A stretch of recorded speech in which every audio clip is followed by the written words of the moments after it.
Welcome to the Take the North podcast. I'm David Haugh from the Mully and Haugh Show on 670 The Score. Dan Wiederer from the Chicago Tribune covers the Bears. And OTA week got going again this week. And Dan, I think the big story coming out of OTAs for the second week in a row, there's some focus and consternation about who isn't there. Jaylon Johnson and Nate Davis, and certainly Darnell Mooney and Eddie Jackson nursing injuries. But there's a lot of explanation going on. We'll get to what Jaylon Johnson had to say. But first of all, what was the biggest takeaway this week from your time at Haugh Hall, the brief but interesting access period? Yeah, I think we'll get into some of this as the episode goes along, but you're just kind of understanding that in the developmental stages of this football team, that there are a lot of players in the developmental stages that are trying to find those developmental breakthroughs. We had a chance to hear from Kyler Gordon on Wednesday. We'll talk about that later in the show. I had a one-on-one with Travis Gibson for something I'm writing early next week. That's another player whose name we haven't talked a lot about, but who is sitting on a golden opportunity to kind of write the story of his future. And so when you look up and down the roster, to me, David, it's just acknowledging and noticing all the players that are sort of on that precipice, right, of either breaking through or not. And it's really going to determine a lot about how quickly this rebuild gets off the ground. The number of guys that can make those breakthroughs is going to be important. Those are just two of them, but they're all over the depth chart on both sides of the ball. All right, let's get right into the two guys who are commanding the most attention and their absence, whether it's significant or not. And look, we understand it's the 1st of June and it's a long time before training camp, and certainly it's not even mandatory. Voluntary means something. But Jaylon Johnson and Nate Davis for the second week in a row were not there. I personally think, Dan, that the Jaylon Johnson situation bears monitoring closer and maybe a sign of something deeper potentially than Nate Davis. I don't know what the Nate Davis absence implies, but I don't think you sign a $30 million contract, commit to a team, and then you flake out on them because you're going to hold out a training camp. I don't think that's a possibility with him based on intel in Tennessee, the people that I've talked to who knew him while he was a Titan. That would be out of character for him.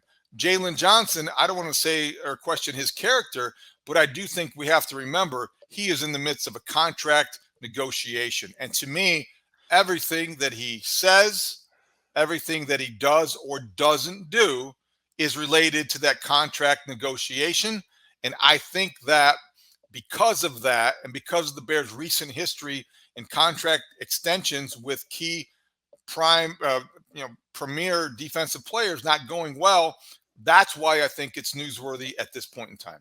I think it's okay for you to raise the question, and try to figure out what is behind this.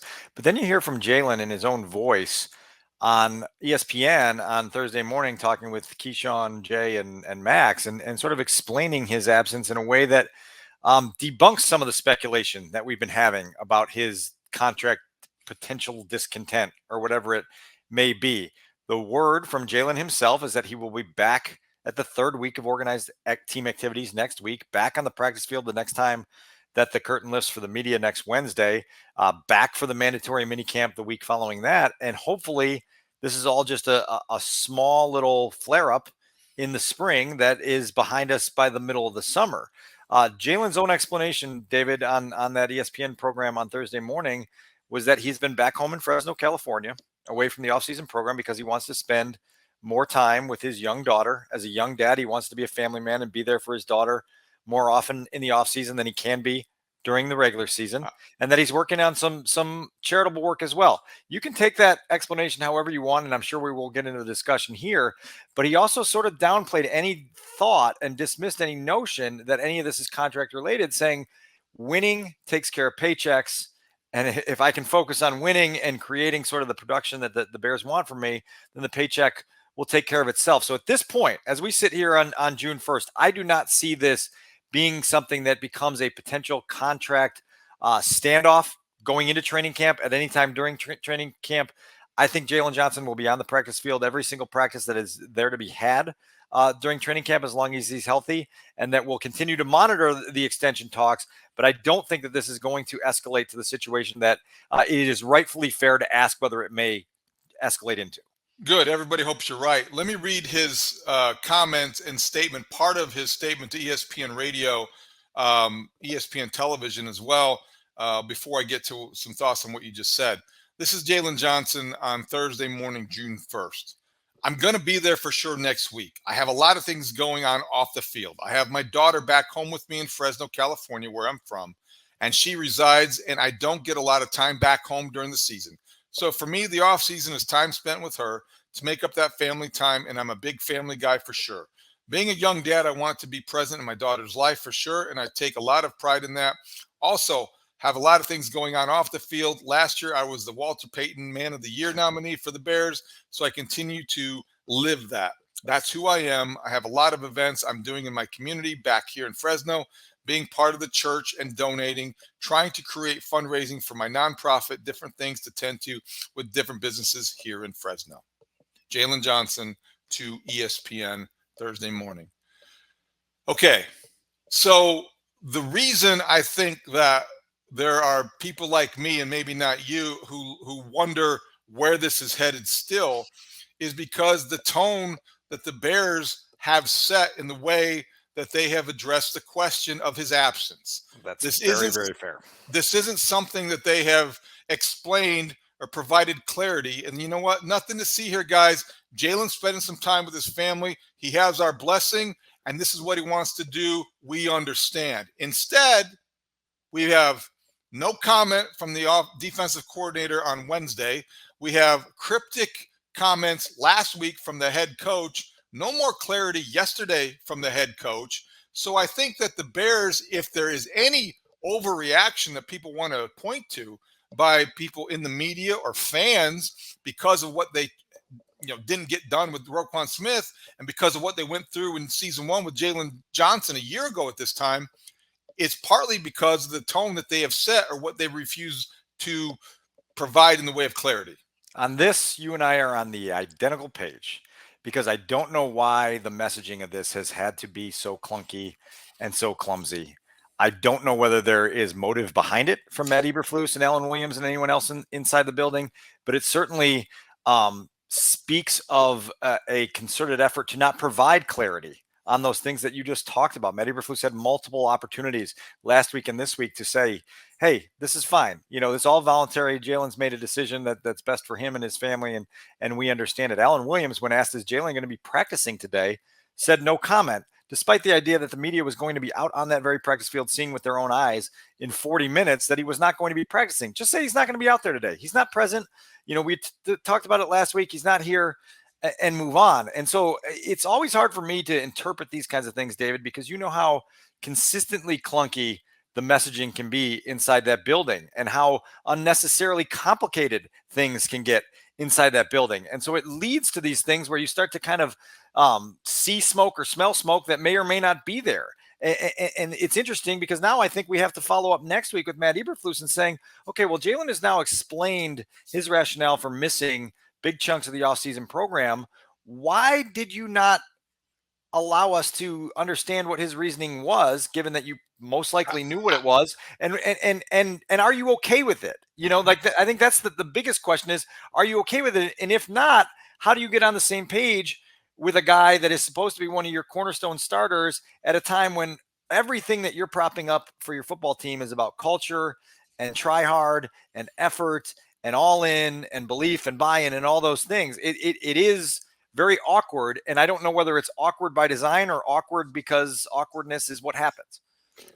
I'll tell you why I think it's awkward. And you better ask that question next week. And I think that everyone has a right to ask it and to hear the answer. But let me interpret what we can and what I think the interpretation is.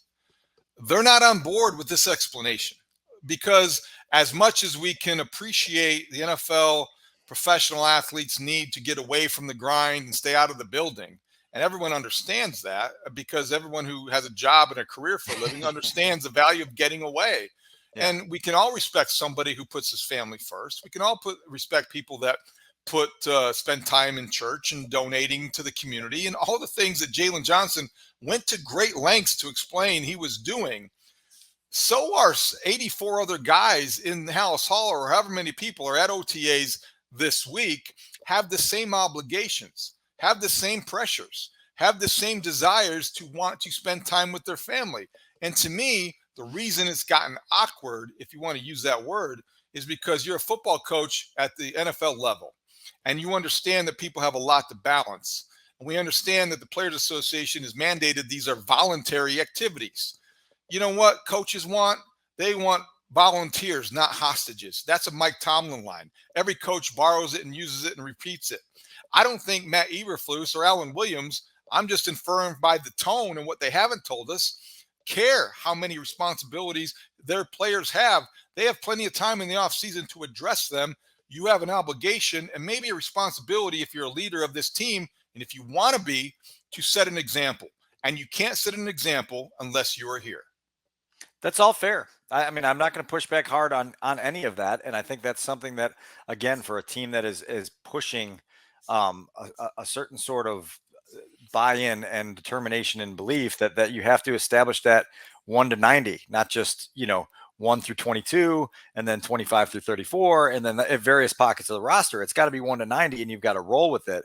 Alan Williams was also very praiseful of who Jaylon Johnson is as a football player, went out of his way to talk about how smart he was and his athleticism and his good feet and how he sees the big picture and how that really impressed him in their one season working together. And so if Jaylon Johnson returns next week, practices for the rest of the offseason, comes back at training camp, becomes a productive player, all of this will be rearview mirror stuff that we look back on and go, okay, it was, much ado about nothing.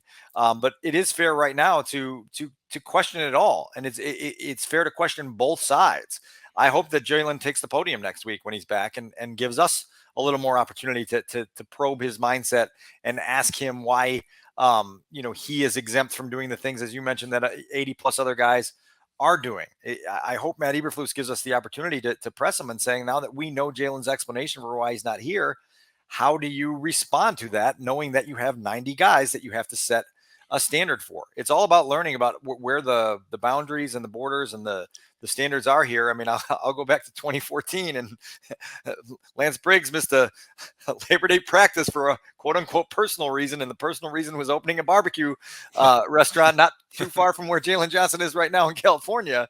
And obviously that was the first sign of a lack of buy-in. And really that was, veteran defiance of a coach that was on thin ice that we didn't really know how thin it was at the time. But look, so all those things come into what are your standards, who's adhering to them, and how do you uphold them on a daily basis? Because as coaches, you can, yes, as fans and media say occasionally, these don't matter. This doesn't matter. As coaches, everything matters. Every day, every practice, every opportunity to get better matters. That's how winning organizations are built. That's how standards are set, and that's how championships are won. Okay, so we'll move on because I think the Jaylon Johnson thing will take care of itself, and maybe it will be in the rearview mirror unless you have anything else to add. No, I would just say that John Hoke, who you know very well, volunteered after practice on Wednesday that Jaylon Johnson has participated in some of the meetings via Zoom, which was a detail that we hadn't had previously. And you go, okay, well, so he's not completely detached and disengaged. And how come no one else in the building brought that up at a time where this was mushrooming into something that more than it needed to mushroom into? I just don't understand some of that sometimes, where it's just kind of mixed messaging, even within the coaching staff and within the building, on how much they want to have a guy's back and how much they want to, either quell the situation or let it burn. And this is certainly one of those situations where there's more head scratching being done than probably needs to be done. So as coaches say, focusing on the players who were there, I think Alan Williams was able to get to the podium and talk about Kyler Gordon. Kyler Gordon is, I felt like somebody who had a pretty up and down rookie year, Dan. No He's doubt. somebody who showed a lot of promise, but also showed a lot of room to grow with some, big mistakes, some things that rookies are going to go through.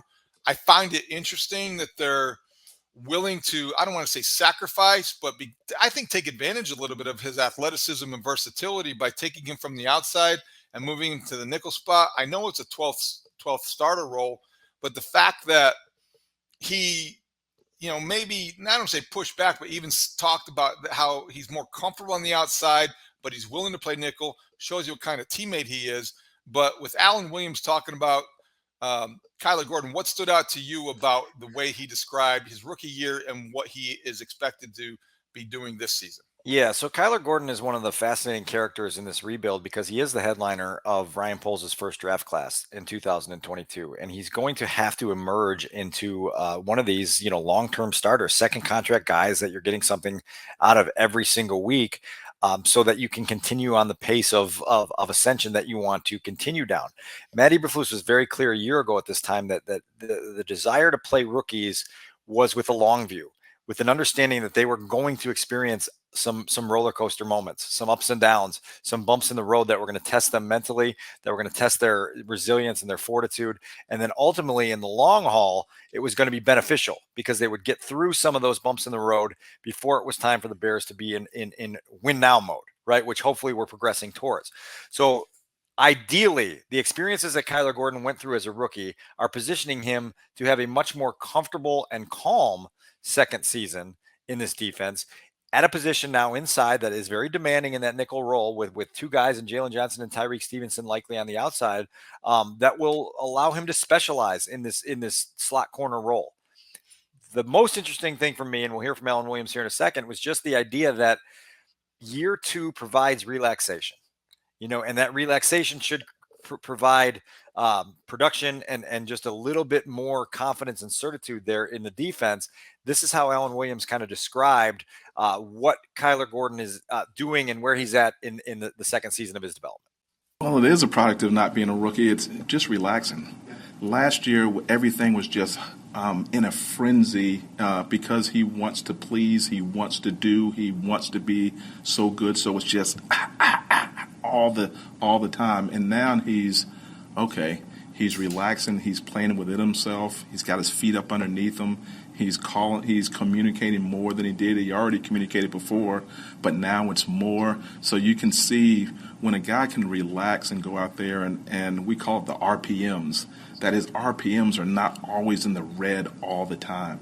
So then if they're not in the red all the time, that he is mentally alert, but he's physically relaxed in how he's playing. Now, that doesn't mean that he's not going fast and he's not hustling and running to the ball. It just means that his RPMs aren't super high. So that would be the biggest difference. I love that analogy. You? Yeah, I mean, calibrating a lot of things. It's managing anxiety, right? And without sacrificing or abandoning that natural athleticism. That's a difficult balance to strike for a lot of guys. I think you saw that, especially cornerbacks, because as gifted athletically as you need to be, as explosive as you need to be, there still has to be a timing mechanism. There's got to be an internal clock. Instincts have to play a big role. And I think those are all things that I think fall into the category when he's talking about RPMs and just knowing how to time things so everything is in sync. And learning how to calibrate your eagerness, your eagerness to Yeah. prove yourself, your eagerness to make plays, and just knowing that, okay, it's okay to take that deep breath, to calm down a little bit, and then let everything around you kind of slow down to a pace that then you can operate at maximum efficiency. So you hear that from Alan Williams, and then after practice, you get a chance to talk to Kyler Gordon, and even his presence at the dais, David, for me was notable because he did seem more relaxed there as well. Just a guy that, we've all been there. Second year in the job, you have your feet on the ground. You just feel a little steadier. And so Kyler, I think, has a mature way of understanding what happened to him last year, what needs to happen for him this year. And he was kind of asked to describe where he's at in that regard mentally. And here's some of what he said. I'd say one important thing was really just like last year for me. I felt like it started becoming easier when I read my keys right and saw the things I was supposed to see, and just kind of like brought my vision in and focused on what I was supposed to see and not trying to see everything. I feel like once I did that and I was able to like really read what I was supposed to read and not worried about all this other stuff. But not that I'm not supposed to like see the formation and the splits and stuff like that, but when I focused on what I was supposed to see, I just feel like I got to play faster, and so that's definitely something that allows me to go. See, that's important as anything that we heard from about Kyler Gordon from Alan Williams or whoever, John Hoke. Kyler Gordon explaining what he's essentially saying is he's going to be playing with more confidence and authority and the things that you need to play cornerback and recover from getting beaten, which is when your confidence. I said one important thing was really just when you're talking about getting back up after you get knocked down, or we saw him lose guys in coverage. And at that point, sometimes in games, I wondered where his head would go and how easy it would be to lose confidence that you can't do as a corner. So you're right. Just his overall demeanor seems like he's more in a more mature place as a professional. And I'm sure that the comfort level has increased a lot, and that's difficult to quantify. He's still somebody that I think did not take a step back next year, but I think the ability for him to take a step forward here is there just because he's more seasoned as a football player. Yeah, I play a lot of golf, as you know, and it's like just don't have more than 2 swing thoughts. Once you start having 5 or 6 swing thoughts, you're all over the place, and it's frenzied and it's chaotic, and the ball doesn't go where you want it to go. It's kind of what I heard in Kyler's voice there, describing like, let me just find the couple things that I need to see with my eyes here, react that way, and just find the tempo and the rhythm of the game that way, and then I'll ease in and be able to identify all these other things a little bit more naturally. Again, this is a player that they invested a lot in. You remember the conversation on draft night in 2022 when it was, okay, they needed receivers and they chose this guy because he was the best player on their board, and they believe that he can become an impact starter in this league for a long time. Well, now it's go time, for players like this. And it's time to prove that whatever role they give you, you can master that role and you can be what they envision you to be. That's going to be absolutely paramount for every phase of this climb that the Bears are trying to make. Kyler certainly seems ready for it. Now, I will say this, that every conversation we have in April and May and June, I reserve the right to change it in August when we start seeing a lot more action and intensity and everything else in training camp. And as we get closer to the regular season, all the good vibes then start to become something a little different, right? That goes without saying. I mean, there's always the right to change your mind. I mean, this is a podcast. It's not a court of law. Well, I just mean in this. I mean, because I know you heard this also from Cody Whitehair yesterday, who said there's just a different feel in the building, right? And I turned to Mark Potash immediately after Cody got up, and I said, 11 years running, there's a different feeling in the building on June 1st or May 31st, as the case was yesterday. Every year we hear that same bit, and you're like, okay.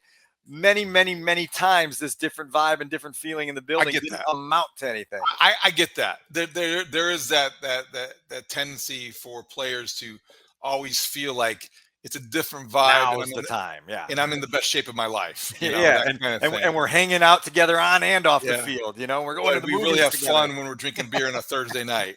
Right. You should see us in sync there at the bar. Added 15 pounds of muscle to my frame, Before we get on to Richard Hightower's comments, the special teams coordinator, I want to ask you a big picture question about Kyler Gordon. It's not necessary to answer now, but it's something I'm thinking about. And it's not just because Jaylon Johnson isn't there and it's easy to pick on him. But I do wonder this.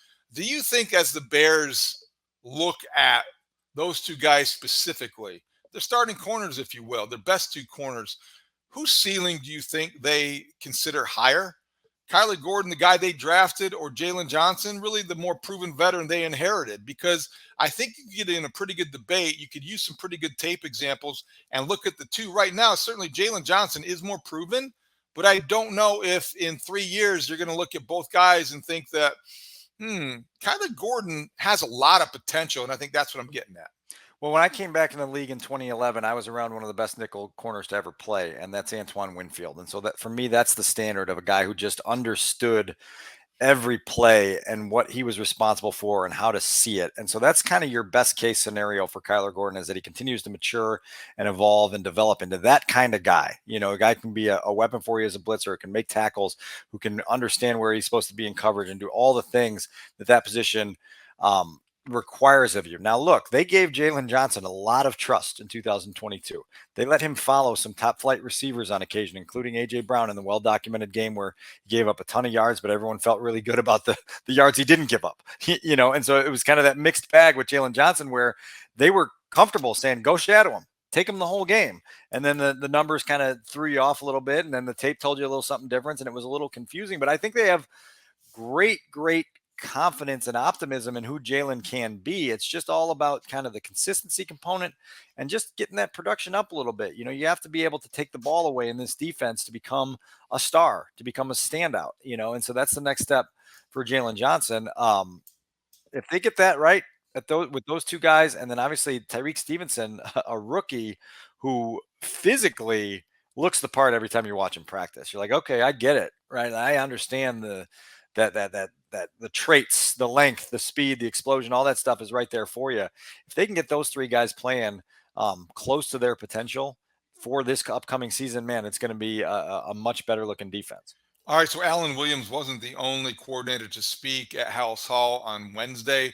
Richard Hightower, the special teams coordinator, did, and he addressed the kickoff conundrum, correct? Yeah, new kickoff rule obviously approved by the owners at the league meetings in Minneapolis last month. And now any ball on a kickoff that is fair caught between the 25-yard line and the goal line comes out to the 25 for a touchback. Again, we've talked about this being a rule that has been in place in the NCAA for several years now, and it's still jarring when a guy makes that fair catch signal at the 3 and then they get the ball out at the 25. This now opens the door for the NFL to try to figure out team by team how they want to handle this. What is going to be your approach on kickoffs? Are you just going to boom them through the end zone? Are you going to try to squib stuff to force a return? How are you going to compensate and play that chess game with a rule that, by the way, is in here? It's on a 1-year trial basis. So the league wants to see this for 1 year and then come back and revisit it. They are mainly making this move in the interest of cutting down on the high-speed collisions on kickoffs and trying to get concussion rates down, which they said started to rise again as teams sort of floated balls, out to the 3-yard line and forced returns.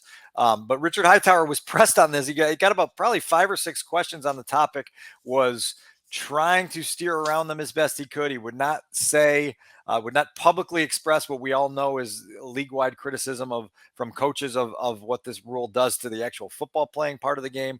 But here's some of what Richard Hightower had to say about this whole, as you called it, the kickoff conundrum. Yeah, I mean, I'm not a Dr. Biggs. I've seen the data, just like we've all seen it, but hopefully it does. I think the league's trying to do the right thing. We're all trying to do the right thing. We all care about our players. So, I don't know what it's a trial run, and then they'll vote on it again, and then we'll see. But ultimately, guys, it's in the returner's hands. So, I respect his restraint, because it's got to be maddening for football coaches to see what's going on here. This is a feeble attempt by the league to provide a bit of window dressing to the idea that they are doing what's in the best interest of the players. I don't know that this is going to move the needle. I don't know how big of an impact this is going to have. I think if you want to, focus on helping the health and welfare of current and former players, that's laudable, but I don't know how this makes the game better. It certainly doesn't make the game more exciting. It essentially eliminates or reduces the most exciting play in football, as the kickoff is often referred to.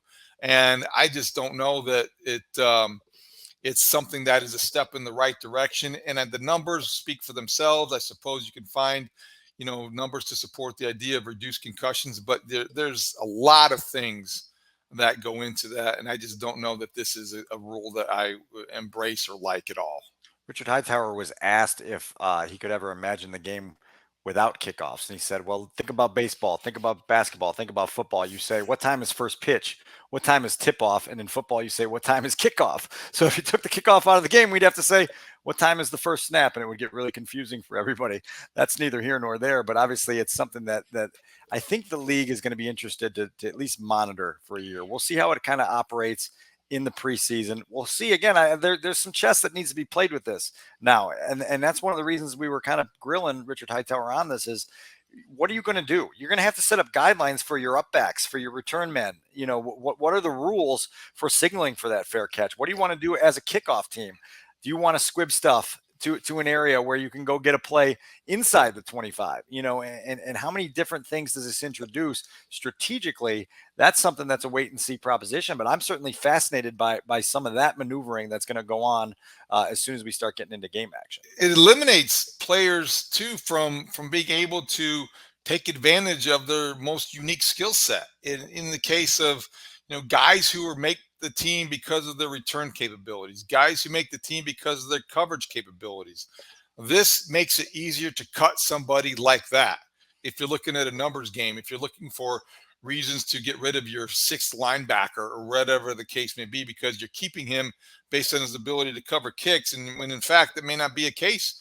You might not have many kicks that you need to cover because everything's getting fair caught. So I don't know. I think that they should try to go back to the drawing board and use different ideas to maybe in preseason to test them. I would like to see them try the XFL rule. I was going to ask you about that because I only saw it a couple times in action, and it's very disorienting. But your thoughts on that? This is it. The kicker lines up at his 30-yard line with the other 10 members of the kickoff team lining up at the opponent's 35. So picture that if you can.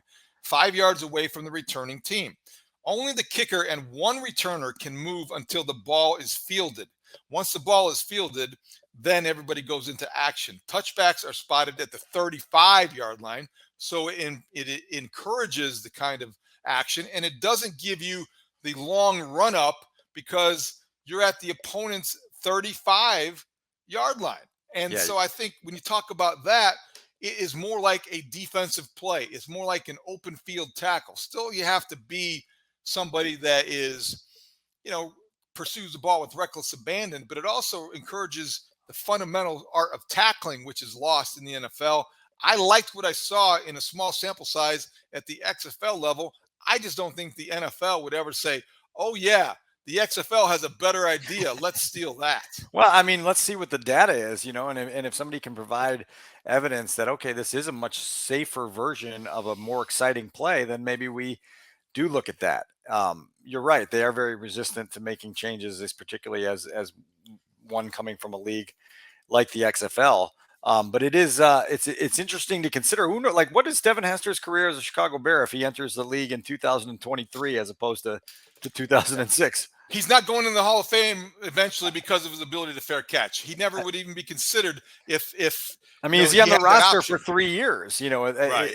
Like, who knows? Because that was the gift, and obviously he converted positions and went from a defensive back to a receiver. But yeah, it's all food for thought. Speaking of special teams, before we get out of here, what was the deal with Cairo Santos and the conversation surrounding his status and it being challenged? Fill me in the blanks because you know how much I love a good kicker controversy. Yeah, there's no controversy here. Here's the deal. The Bears currently have two specialists on the roster. Andre Schmidt is an undrafted rookie out of Syracuse that they signed immediately after the draft, and they've got Ryan Anderson, who came into the league and has spent a couple stints with never in the regular season, but has had a cup of coffee with the Patriots and the Giants, I believe, and he's now in the punting quote unquote competition.